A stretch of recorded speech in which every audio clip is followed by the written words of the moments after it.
15 दिनों में शादी। 10 मार्च का दिन था। रोहन के परिवार को प्रिया के घर जाना था। प्रिया को देखने रोहन थोड़ा घबराया हुआ था पर उत्सुक भी। प्रिया भी अपने घर में इंतजार कर रही थी, मन में कई सवाल लिए।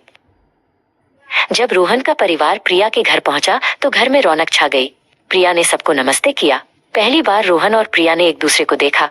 एक पल को दोनों की नजरें मिली और एक अजीब सी शांति छा गई।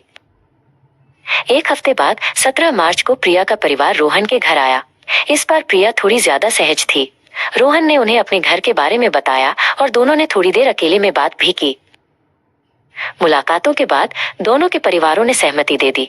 अब रोहन और प्रिया को एक दूसरे को जानने का मौका मिला। उन्होंने फोन पर बातें करना शुरू किया। घंटों तक उनकी बातें चलती रहती, कभी हंसी मजाक, कभी गंभीर बातें। 24 मार्च को रोहन ने प्रिया से मिलने का फैसला किया। वो एक खास तोहफा लेकर आया था, सुंदर झुमके। जब उसने झुमके प्रिया को दिए तो प्रिया की आंखों में चमक आ गई। ये उनकी पहली अकेले की मुलाकात थी। 3 अप्रैल को उनकी सगाई हो गई। ये एक छोटा सा पर बेहद प्यारा समारोह था जिसमें दोनों परिवार और कुछ करीबी दोस्त शामिल थे। अंगूठियां बदली गईं और उनका रिश्ता अब और भी पक्का हो गया था। 11 अप्रैल को शादी की तारीख तय करने के लिए पंडित जी को बुलाया गया। पंडित जी ने पंचांग देखा और बताया कि 2 ही शुभ मुहूर्त हैं, एक 15 दिन बाद 26 अप्रैल को और दूसरा पूरे 1 साल बाद। 1 साल इंतजार करना तो नामुमकिन था। रोहन और प्रिया दोनों ही इतनी लंबी दूरी नहीं चाहते थे। 15 दिन, प्रिया ने कहा। हमें 15 दिन में ही शादी करनी है। रोहन ने भी सहमति दी।